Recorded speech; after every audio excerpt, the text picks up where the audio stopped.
और उसका अभिप्राय कर्म में कोई कोई दोष होता है, कोई उसकी आलोचना होती है। तो अब उसमें कथा का जो एक तत्व है वो बड़े महत्व का है। भगवान कहाँ प्रकट हुए? भगवान प्रकट हुए मथुरा में, जहाँ यमुना बह रही।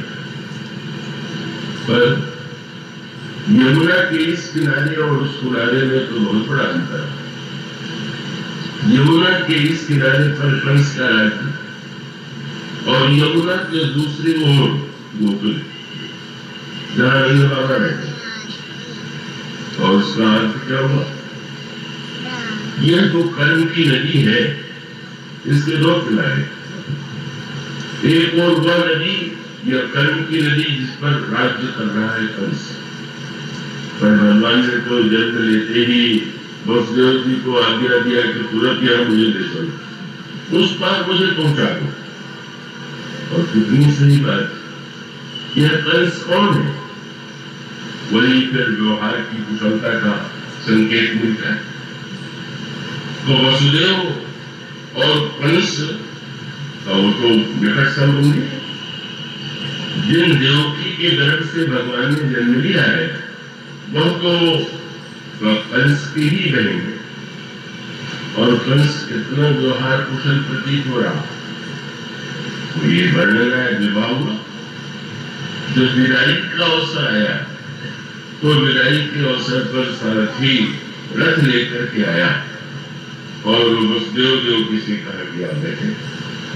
और कंस ने कहा, वाह, मेरे ये लीला और मेरी बहन, क्या इनका रथ सारथी है? नहीं, मैं स्वयं रथ चलाऊंगा। गदगद हो गई देवकी, मेरा भाई मुझसे कितना प्यार करता है।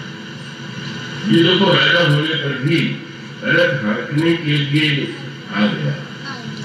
तो वही प्रश्न है, अभिमानी अगर बहुत अच्छा व्यवहार करे तो समझ लीजिए कि बहुत प्रसन्न नहीं हो जाना चाहिए। तो ये हुआ, जब वो रथ पर बैठ गया, घोड़े को हाँका उसने, तो अचानक आकाशवाणी हुई। और आकाशवाणी में कहा गया, अरे मूर्ख, तू रथ चला करके जिसे ले जा रहा है उसके गर्भ से जो आठवीं संतान होगी वही तुम्हारा बर्तन है। पढ़ करके बड़ा आश्चर्य होता है। ये क्या आवश्यकता थी आकाशवाणी की? ठीक है, आठवें गर्भ से भगवान जन्म ले लेते, मार देते, ये घोषणा करना आवश्यक था क्या? पर आवश्यक तो इसका अभिप्राय यह है कि भगवान को देवकी पर दया आ गई था। बोले, जिसके गर्भ से मेरा जन्म होने वाला है उसके रथ की बागडोर अभिमान के हाथों में लग गई और उसके मन में उसके प्रति श्रद्धा हो गई कि बहुत अच्छा, तो इससे बढ़कर के इसका दुर्भाग्य कुछ नहीं हो। मानो भगवान चाहते हैं कि इस प्रकार के लोग जब सब व्यवहार करें तो और सावधान हो जाना चाहिए। रामायण में भी आता है, जब रावण मारीच के यहाँ गया तो मारीच मामा है, उनको जाकर के प्रणाम किया। तो पार्वती जी ने शंकर जी से कहा कि महाराज कुछ भी तो रहो, रावण व्यवहार कुशल तो हो, विश्व बंद होकर के भी मामा के चरणों में प्रणाम कर रहा है। शंकर जी ने कहा, इस बड़ा में बताना क्या? बोले, नमन नीचते अति दुखदायी, जिन्हें अंकुश धर्म उलग बिलाई, भयदायक खल के यमान जिन अकाल के कुसुम।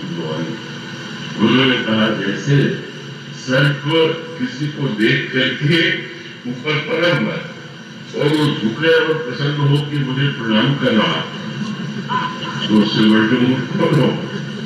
तो वो तो डसने के लिए ही अपना से झुकाता है। दिल्ली और इसी प्रकार से धनुष का ये सभी शंकर जी कहते हैं, पार्वती तुम पहचानती नहीं हो, ये तो केवल एक भूमिका। और उसके बाद पता भी चल गया, जब उसने कहा कि मैं चाहता हूँ कि तुम स्वर्ण मृग बन करके जाओ और मैं सीता का हरण करूं, तुम्हारी समझाने लगा और उपदेश देने लगा। और तब रावण की तलवार निकल आई। तो उसने कहा, अच्छा तो मैंने प्रणाम कर दिया तो तुम गुरु बन गए, अब तुम्हें मैं बताता हूँ। तो स्वामी जी ने कहा, गुरु जी ने मूढ़ तरह से बोला, तो मुसट, अरे मामा जी प्रणाम, अब दुष्ट, अरे दुष्ट को मुझे उपदेश दे रहा है।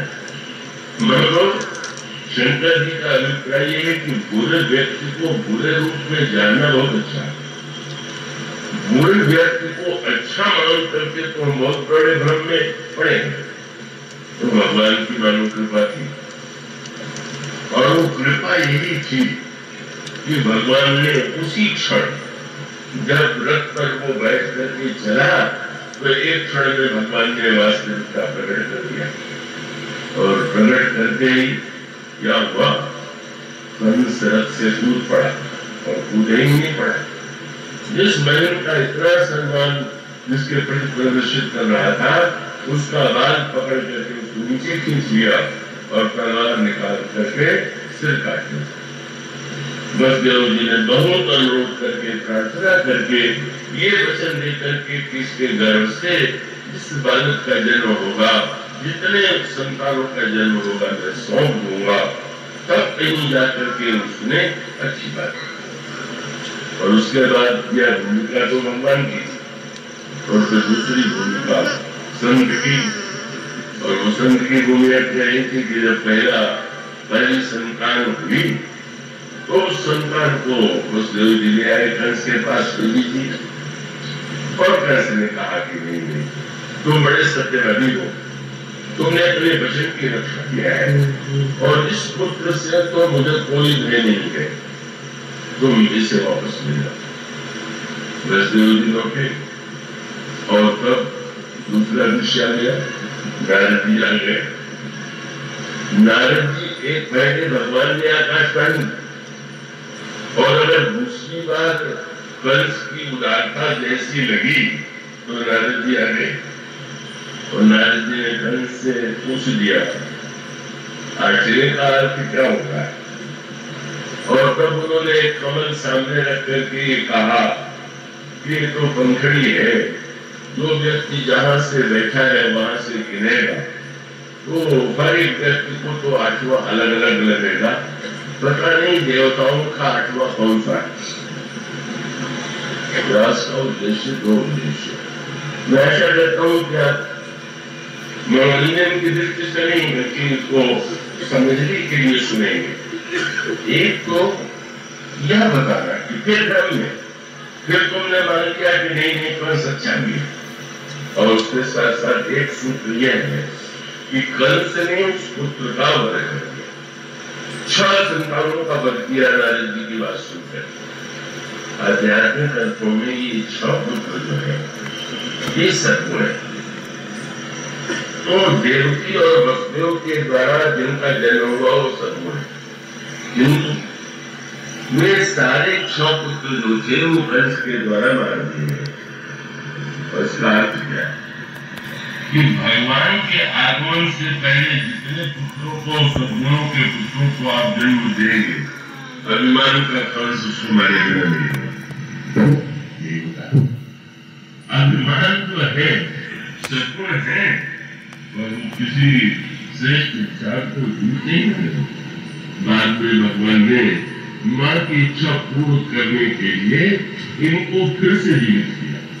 और सूत्र ये है कि अभिमान के माध्यम से जिस सद्गुण का विनाश होगा, भगवान के जन्म से पहले भगवान के आने पर ही वो सद्गुण जीवित रहेंगे।